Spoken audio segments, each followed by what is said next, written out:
I think they backtracked for 6 months. So whoever took it, not only did they take it out of circulation, but they went in the database and they erased it. And I'm serious about this.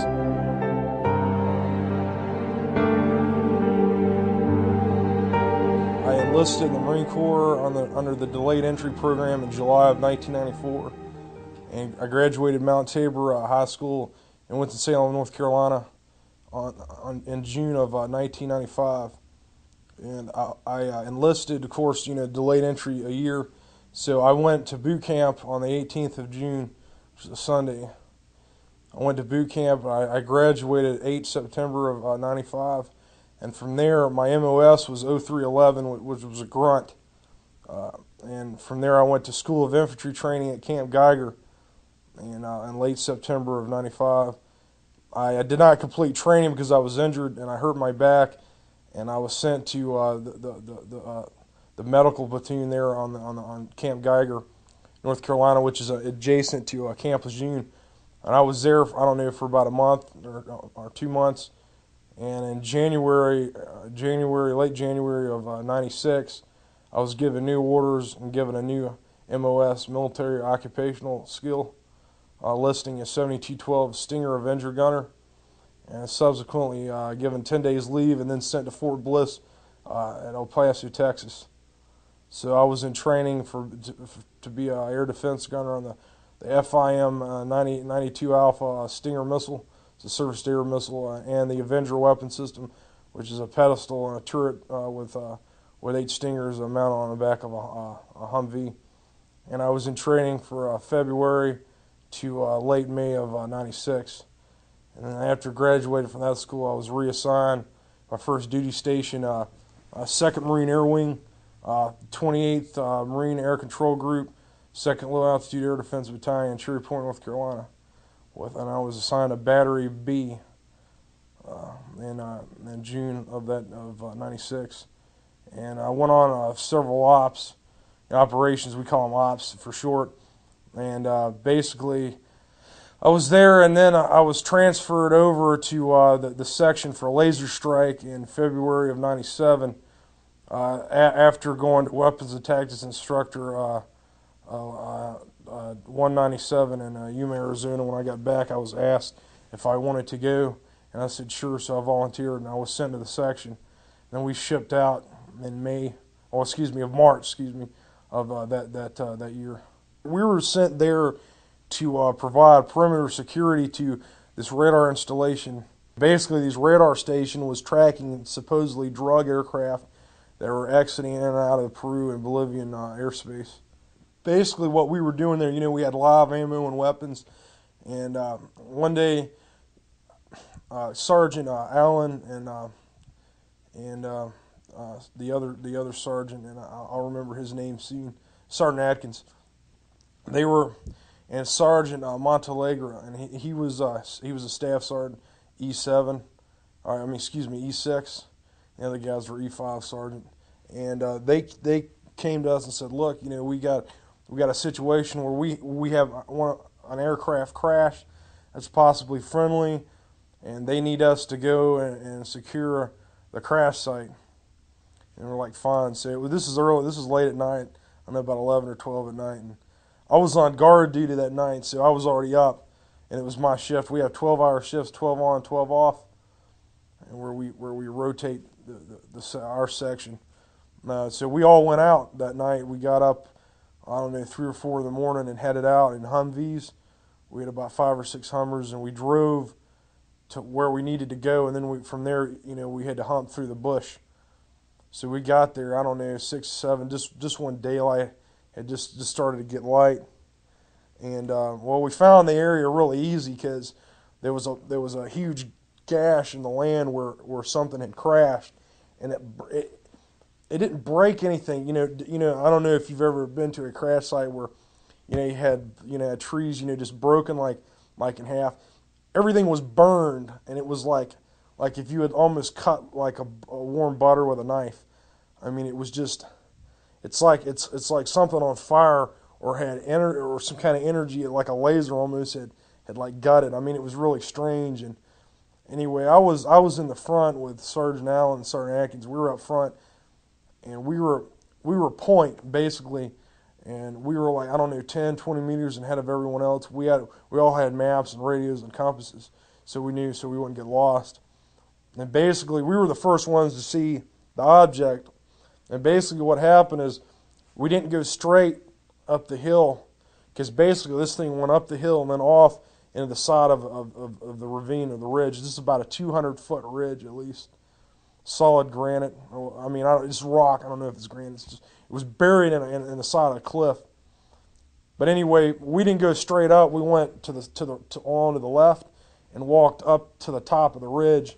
And that's when we saw the craft. This is a huge ship, and you know, I used to be into sci-fi movies when I was a kid, but this is nothing like I'd ever seen.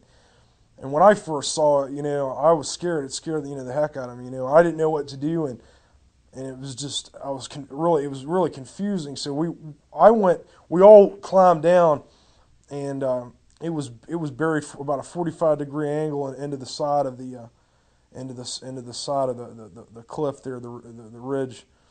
And I mean, this is a steep cliff. I mean, it's straight up and down, and it was dripping this syrup-like syrup viscosity, this liquid. It was everywhere, all down, everywhere when we went down there, because there were plants and everything. And it was weird. It was a purplish green color, and it was a greenish purple, and it kind of like fluctuated. Like you couldn't really, when you'd look at it one time, then you'd look at it again, and it would it's almost like it. I don't know if it was like alive and it was just changing, but every time you looked at it, you saw a different shade of greenish purple. It was strange.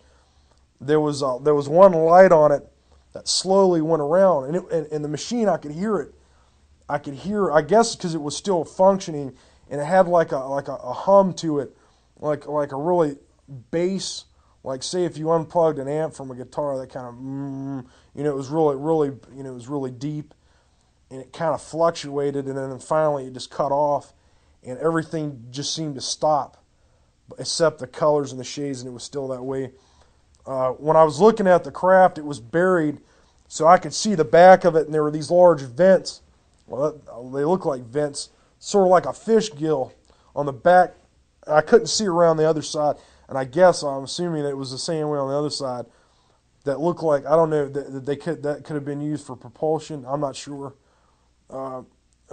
Again, this liquid that had come out of the ship it got on my camis, and it discolored them and ate them almost like acid.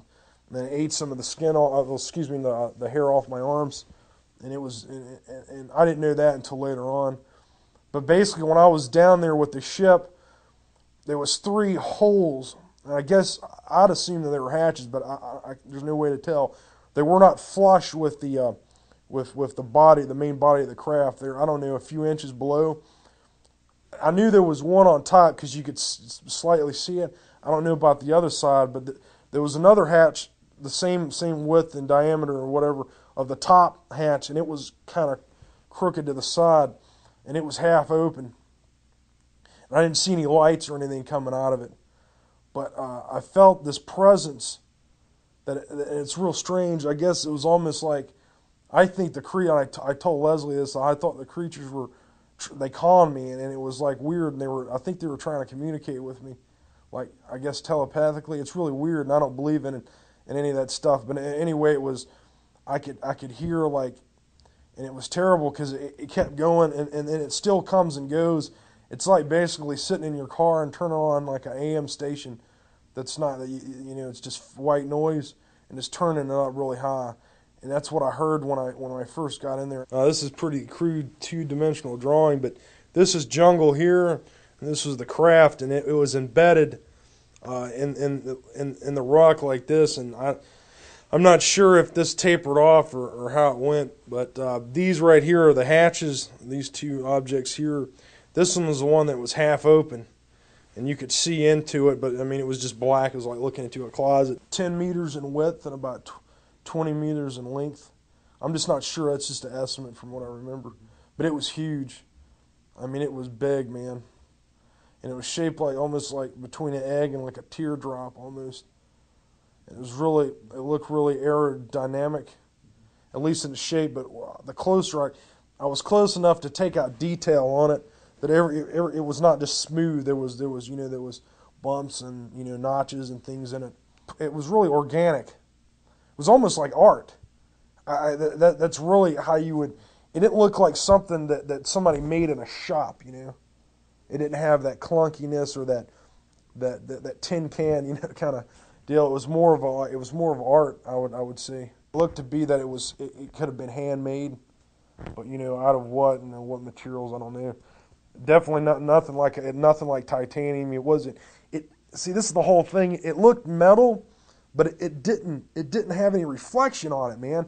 I mean, the sun's coming down, and if you got something made of metal, regardless of it, I mean, maybe if it's subdued with paint and it's got a cami sheen on it, you're not going to see any reflection. But I could see the different shades of the craft. They didn't shine. It just like it was. It didn't reflect anything, and I guarantee if I'd have thrown like a flashlight on it, wouldn't have reflected it.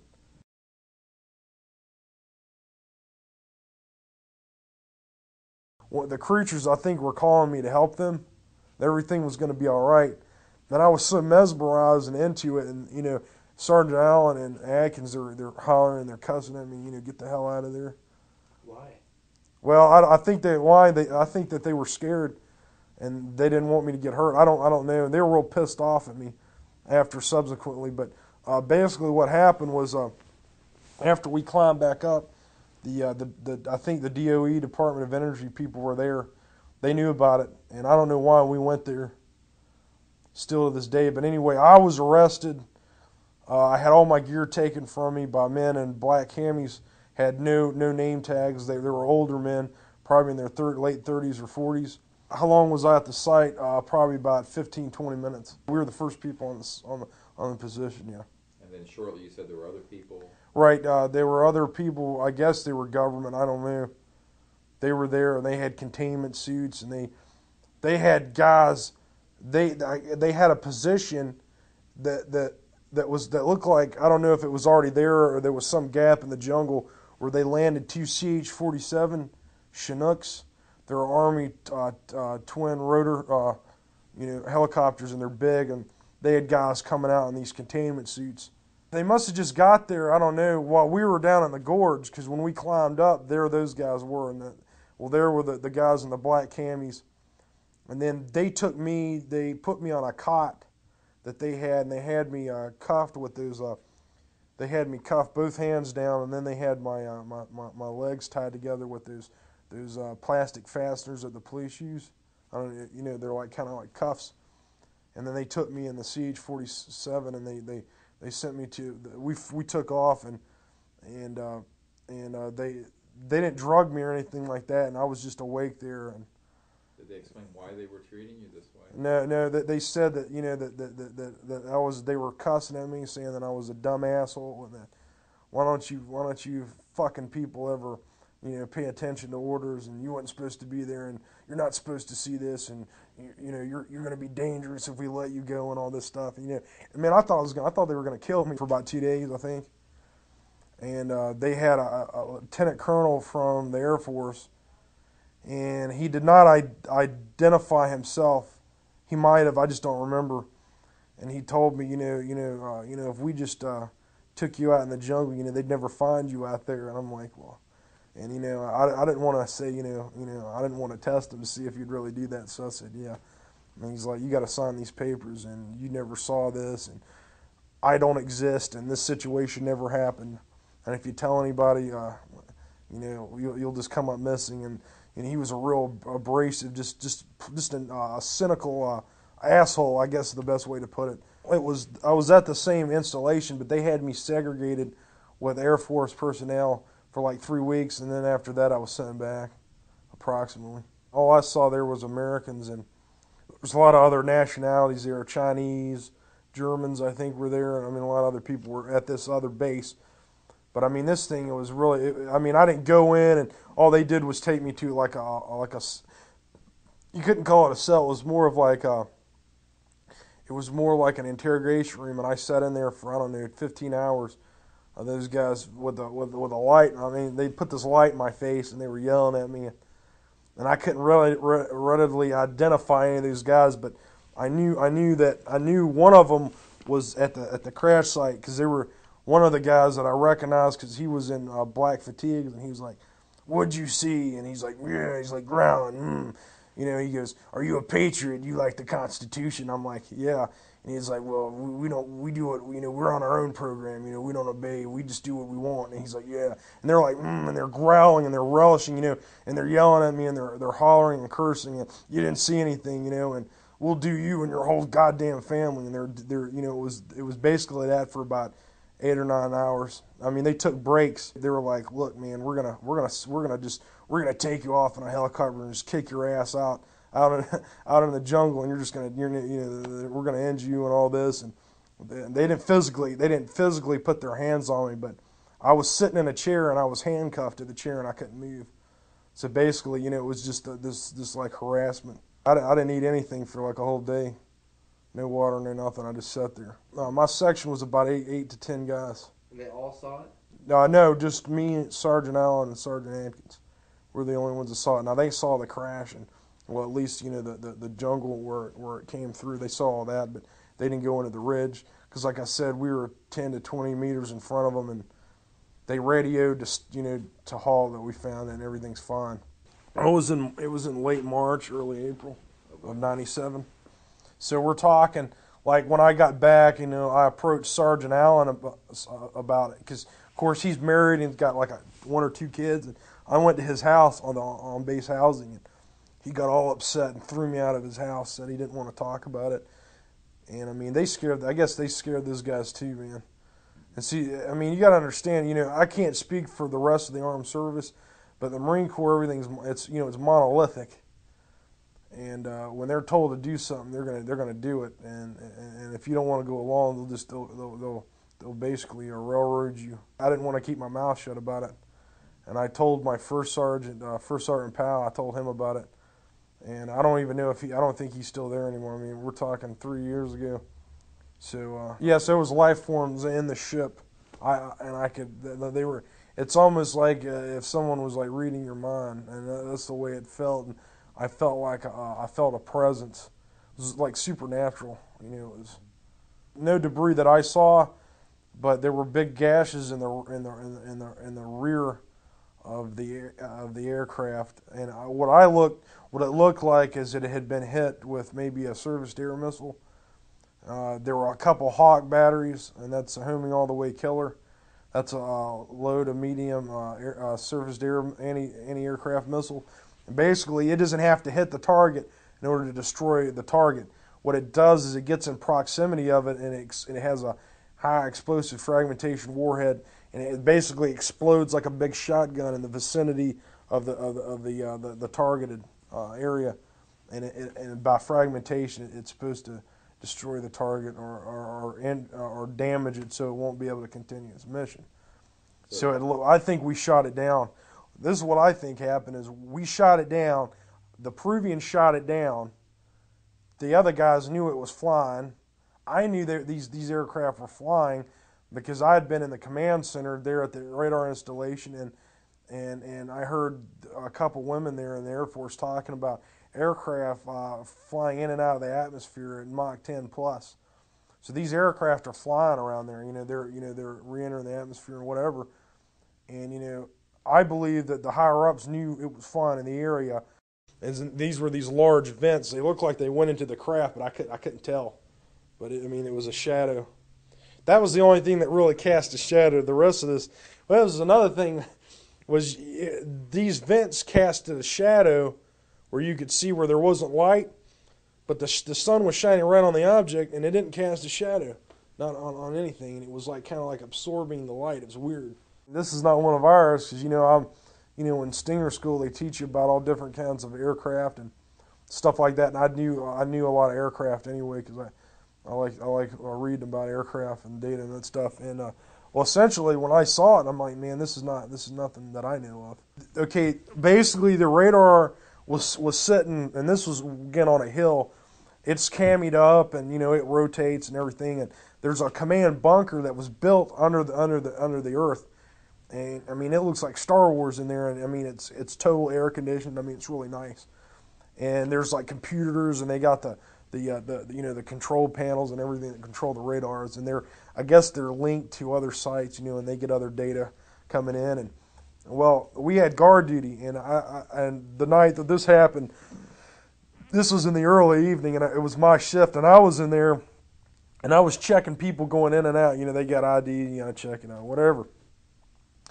So like these two girls, they come walking out, and they were talking about, well, we got these aircraft flying again, and the other girl says, yeah, they're coming in and out of the atmosphere. But he came in there, and he told me to come back with him, and we go back there, and he goes, I want the logs, because they log all these flights coming in, their bearing, what they are, what code they're squawking, all that.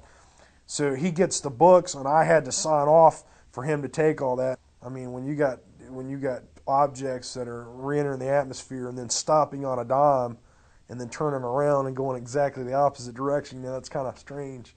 Meteors don't do that. Now, is this something that was rare or something that was happening? Oh, this happened all the time. There's like 3 or 4 incidents where I was duty there that the same Air Force officer came in there to get books. And do you think these were tracked on radars? Yeah, these were tracked from this particular radar that were logged in. The reason, I guess the reason they were taking them is they didn't want people to know that they're tracking these aircraft. I guess, I mean, again, I'm just assuming that. Mm-hmm.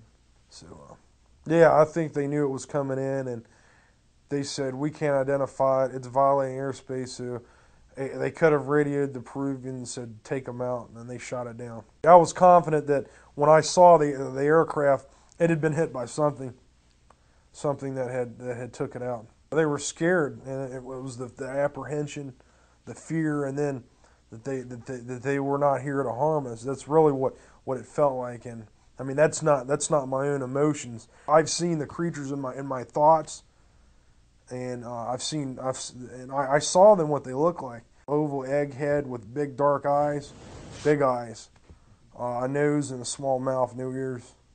And they were projecting that they weren't here. They were here. They were here they weren't here, they were not going to harm me. Mm-hmm.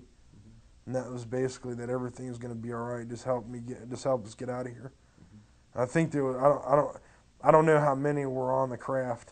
You got the sense more than one. Yeah, definitely more than one. Probably about 4 or 5. Did I think it was organic and alive? Yeah. I think that. That whole craft, it's kind of like, it's almost like if you had an extension like your arm or your leg. And I think the way they can, now, I mean, this is just from thinking about it, that the way they control the craft is with their thoughts. And they have no buttons or anything they push. It's not from Earth. Oh. And I mean, I knew that when I looked at it, I mean, I'm not doing this to make money or publicity or anything, but I think it needs to be told, and I think people need to hear it. Whether they agree with me or not is of no consequence. Their cover was there to track drug aircraft. I think, I don't know, but from what I understand, that they were doing a whole lot more than just tracking drug aircraft. I mean, they had laser range finders and all kinds of high-tech stuff that I've never seen before, and I couldn't really explain. I know that there was a couple of LRFs there. I don't know what they were, LRF laser rangefinder. I don't know what they had those do there, but they were huge, man. Looked like big telescopes, but they had them in a bunker, and it was able to rise up, and they can zoom around, and I saw them doing that. I mean, just a bunch of weird stuff. And then, not even that, we had like a live fire shoot in the jungle, and there was Green Berets, Army Airborne, I mean, a bunch of these Spec Ops guys, Delta Force there, the murderers at Waco were there, so, all these guys out there. I mean, the Chinese are there. They're out there training, man, and they're training the Peruvians too. So it's weird, man. Weird situation. Oh, this is definitely something like NATO or some multinational deal. And what I keep going back and really thinking about that. Why are all these guys here? Why would the Chinese be concerned with drugs being smuggled or any kind of drug paraphernalia being smuggled into the States? I mean, personally, I know for a fact that our government are the ones that are importing drugs. I mean, but the fact, do I think that this command center? I think it was permanent. I think it's been in operation for a while. They had the big D, Delta Oscar Echo on the back of the couple. The guys were wearing like these rain jackets because it had been raining the previous day, and they were in there, and there were other guys that were wearing containment like biological suits. It wasn't like that. It was more high tech, like those big jumpsuits that you zip up the back and you can like wear a breathing apparatus in there. Those guys, there was about 30 of them at least, and they marched right by me as I was being taken away. They were marching to get down into the cliff. I guess they were in there to check this thing out. What do I think happened? I think they went in there and they took everything out and they shipped it back home, I think.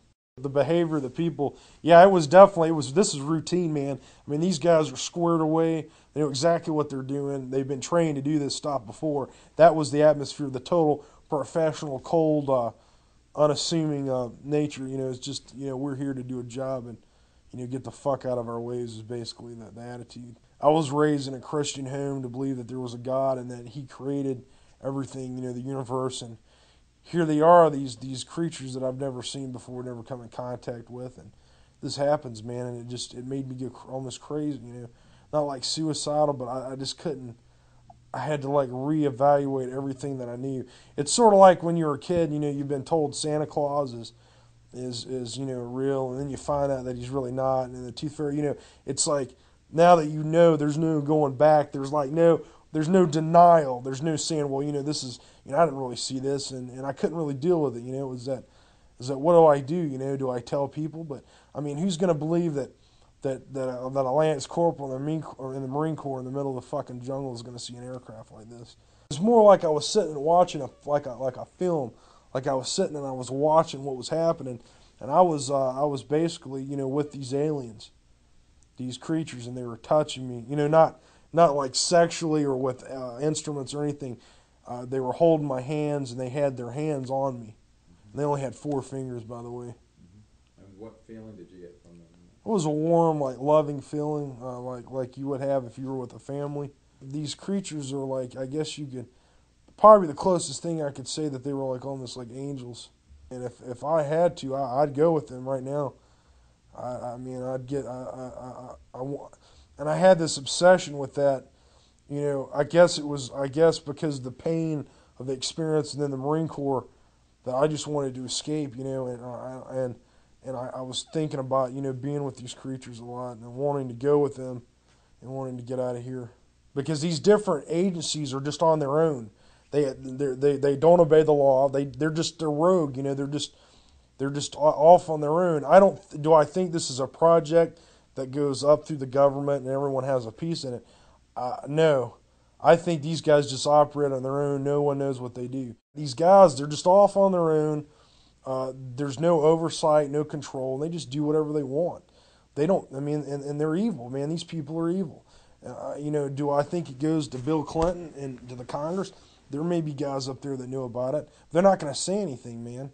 If they say anything, they're through, For those of you who don't know, and I knew Marine snipers that I've heard other guys talk about it, and I've heard that these guys, they go on the streets and they stalk people and they kill them. I know that that Army Airborne snipers do the same thing. They use Delta Force to go grab these people and silence them by killing them.